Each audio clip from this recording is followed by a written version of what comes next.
Palavra da Verdade, com Hernandes Dias Lopes. Eu quero tratar com você no programa de hoje sobre um tema absolutamente necessário, atual, contemporâneo, oportuno. O propósito de Deus para o casamento. E nós vamos basear esta mensagem em Efésios capítulo 5, versos 24 e 25. Vamos ouvir a leitura deste texto. Como, porém, a igreja está sujeita a Cristo, assim também as mulheres sejam em tudo submissas ao seu marido. Maridos, amai vossa mulher, como também Cristo amou a igreja e a si mesmo se entregou por ela. O apóstolo Paulo estava preso em Roma, na sua primeira prisão, quando escreveu a rainha das suas epístolas, a carta aos Efésios. Nesta carta, Paulo trata de maneira eloquente e profunda acerca do casamento, do relacionamento entre o homem e a mulher e o homem.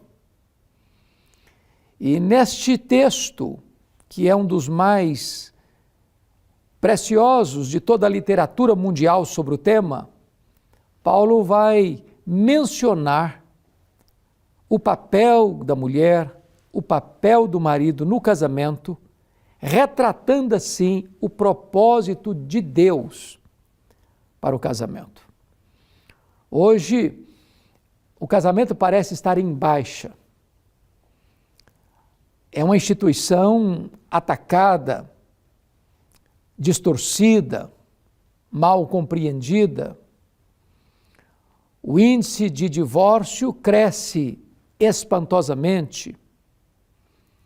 A qualidade de vida conjugal tem deteriorado-se com o tempo, a ponto do lar hoje ser o quinto lugar mais perigoso do mundo para se viver. Agressões verbais, agressões físicas, alguns chegando a vias de fato, trazendo tanta dor e sofrimento. Mas não é esse certamente o propósito de Deus para o casamento.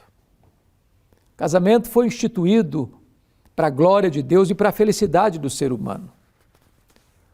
Se nós seguirmos o manual do fabricante, se nós seguirmos os preceitos da palavra de Deus, o casamento será um jardim grinaldado de flores e não um canteiro de espinhos. O casamento será uma antessala do céu e não um porão do inferno. O casamento será uma planície verdejante de liberdade, não uma masmorra de limitação e prisão. Então, precisamos perguntar qual é o papel da esposa, qual é o papel do marido, para que esse casamento cumpra o propósito divino e os dois possam ser plenamente felizes. Paulo vai usar a questão conjugal como um tipo, como um modelo, como uma ilustração daquilo que é a mais sublime das relações no universo, que é a relação de Cristo com a igreja. Então, Paulo faz uma espécie de paralelo. A igreja é um símbolo daquilo que a igreja, que a esposa deve ser, e a esposa um símbolo daquilo que a igreja deve ser, e o marido um símbolo daquilo que Cristo deve ser nesta relação. Então, Paulo começa dizendo que a mulher deve ser submissa a seu próprio marido como ao Senhor. Eu estou convencido de que esta palavra submissão, ela para muitos cheira neftalina, a outros dá urticária, outros se arrepiam, rebeladas contra a possibilidade de existir essa palavra no contexto conjugal. Mas vamos entender que submissão aqui precisa ser entendida à luz das Escrituras. Por exemplo, Paulo não está ensinando aqui submissão de gênero. Ele não está dizendo que o sexo feminino precisa sujeitar-se ao sexo masculino. Absolutamente não. Paulo não está ensinando que a mulher deve ser sujeita a qualquer homem, não. Ao seu próprio marido. Não é uma questão de gênero. Por uma questão de funcionalidade.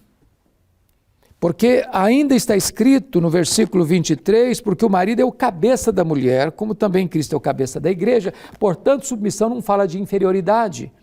Porque se Deus é o cabeça de Cristo, Cristo é o cabeça do homem, o homem é o cabeça da mulher, pergunto a vocês, há alguma diferença entre o Deus Pai e o Deus Filho? Não. São da mesma essência, da mesma substância, têm os mesmos atributos, realizam as mesmas obras. Jesus é Deus de Deus, luz de luz, coigual, coeterno e consubstancial com o Pai. Mas dentro da economia da Trindade, o Pai é o cabeça de Cristo, Cristo é o cabeça do homem, o homem é o cabeça da mulher. Conquanto cabeça, Jesus não foi um tirano, mas ele deu a sua vida pela igreja, ele serviu a igreja. A liderança do marido é uma liderança de serviço, sensível, amorosa, meiga, carinhosa. O modelo do marido é Cristo, e a liderança que ele exerce-a olhando para Cristo como seu paradigma. Alguém já disse, com razão, que nenhuma mulher tem dificuldade de ser submissa a um homem que a ama como Cristo amou a igreja. Pegando novamente o paralelo, quanto mais uma igreja honra a Cristo e quanto mais ela se sujeita a Cristo, mais livre, mais feliz, mais segura ela se sente. Porque este é o propósito de Deus. Mas aí você pode perguntar, e qual é o papel desse marido dentro deste propósito divino para o casamento? E Paulo diz assim, maridos, amai vossa mulher como também Cristo amou a igreja. E assim mesmo se entregou por ela. Então, aqui levanta-se uma pergunta. Como Cristo amou a igreja? Primeiro, um amor perseverante. Tendo amado os seus, amou-os até o fim. Não é amar até a primeira crise, não é amar até a primeira discussão, não é amar até o primeiro fio de cabelo branco aparecer, não é amar até a primeira ruga na face surgir, é amar até o fim. Não é amar apenas por causa das virtudes, mas amar também apesar dos defeitos. Nós não viemos de uma família perfeita, nós não somos uma pessoa perfeita, nós não nos casamos com uma pessoa perfeita, mas devemos ter um amor perseverante. É assim que o marido deve amar sua mulher. Mas em segundo lugar, este amor é um amor sacrificial. Cristo amou a sua igreja e a si mesmo se entregou por ela. Não é colocar a mulher como escudo, para se livrar, se proteger, não, é colocar o peito na frente e sofrer o baque por ela, por amor dela, para protegê-la. Então, este é o ideal de Deus, este é o padrão de Deus. A família está tão adoecida, os casamentos estão tão fragilizados, porque os homens jogaram fora os princípios de Deus. Os homens querem abraçar outros valores que oprimem, que massacram, que tiram a beleza, a poesia, o romantismo, a leveza da relação conjugal. Mas, em terceiro lugar, o amor do marido pela esposa é um amor santificador. Uma mulher bem amada, ela é protegida. Ela, ao enfrentar determinadas abordagens, às vezes diretas, até também algumas indiretas, e até assédio, se ela é amada, se ela tem consciência de que ela tem valor para o seu marido, ela tem capacidade de resistir. Mas uma mulher que não é elogiada, não é tratada com carinho, não é tratada com respeito, ela não se sente uma pessoa valorizada em casa, ou no trabalho, quando volta para casa, ela se torna vulnerável. Então, o amor do marido santifica a esposa. abençoa a esposa, dá segurança para ela.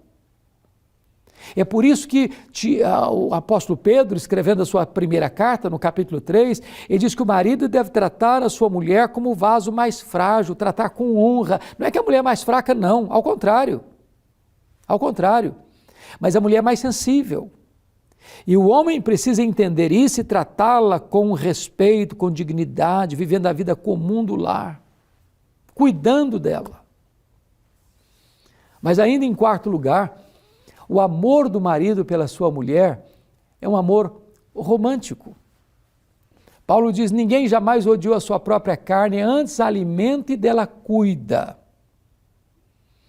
Em outras palavras, quando o marido agride a sua mulher com palavras duras, com indelicadeza, com falta de romantismo, jamais fazendo um elogio, fazendo dela apenas uma prestadora de serviços domésticos, esta mulher certamente não vai ter a sua vida emocional saudável. Quando ele agride a sua mulher, está agredindo a si mesmo, porque os dois se tornam uma só carne. Agora, quando o texto diz, ninguém jamais odiou a sua própria carne, antes a alimenta e dela cuida, a palavra cuida aí, na língua grega, só aparece mais outra vez no Novo Testamento, lá em 1 Tessalonicenses 2,7. E a palavra que aparece lá é a palavra acariciar. Em outras palavras, o marido precisa acariciar a sua mulher. A vida íntima do casal precisa ser cultivada. O romantismo não pode morrer lá no altar. O coração alegre, os olhos brilhantes, a poesia, o elogio, os gestos de cavalheirismo não podem morrer. Quando o marido cuida assim da sua mulher, sendo romântico com ela, sendo afetuoso, carinhoso com ela, isso abençoa a vida dessa mulher. E eu vou lhe dizer que não há nada mais importante que você possa fazer para os seus filhos do que ter um bom casamento. Porque os nossos filhos nos veem e nos observam mais do que nos escutam. Nada machuca também mais um filho do que ver o pai agredindo a mãe. Ou vice-versa. Então, o propósito de Deus para o casamento é que o casamento seja harmonioso. É claro que casamento não são almas gêmeas. É claro que casamento é a união de dois não iguais, mas desiguais, mas que se complementam. É claro que o casamento tem suas tensões, suas arestas e que precisa de sabedoria, habilidade, paciência, amor, perseverança e perdão. Mas o propósito de Deus para o casamento é que ele seja uma fonte de prazer e de alegria e não uma fonte geradora de crise, dor e mágoa. Eu pergunto, como é que está o seu casamento? De 0 a 10, que nota você dá ao seu casamento? Como é que anda a comunicação no seu casamento? Quais são as atitudes que você tem tido no seu casamento e que atitudes o seu cônjuge tem tido com você no casamento? Se os seus filhos observassem o casamento de vocês, eles gostariam de se casar? A vida de vocês motiva e inspira seus filhos a buscar um casamento também feliz como o seu? Você já pôde escutar da sua filha ou mulher, escutar de seu filho, eu gostaria de ter um cônjuge como meu pai, como a minha mãe? É hora de nós restaurarmos esta relação, encontrarmos poesia, voltar ao primeiro amor, voltar a ter brilho nos olhos, voltar a cantar juntos, a sorrir juntos, se preciso chorar juntos, andar juntos, caminhar juntos, viajar juntos, celebrar a vida juntos. Este é o propósito de Deus para o casamento. Talvez você já está pensando em desistir. Quem sabe você, não, eu já estou com o divórcio já costurado, é só assinar. Quem sabe você possa voltar e investir no seu casamento para que ele seja restaurado, recuperado e você possa desfrutar nos dias por vir o que você não desfrutou até hoje. Eu quero orar por você. Então, onde você está, ore comigo. Peça a Deus um milagre na sua vida conjugal, um tempo de restauração. Deus, eu quero te dar graças pela tua palavra. E eu quero te pedir, Deus, que tu apliques esta palavra ao coração daqueles que estão nos assistindo neste momento.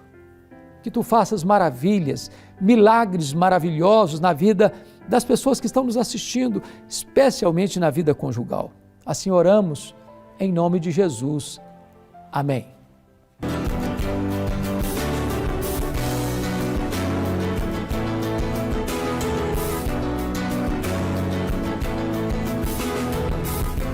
Palavra da Verdade, com Hernandes Dias Lopes.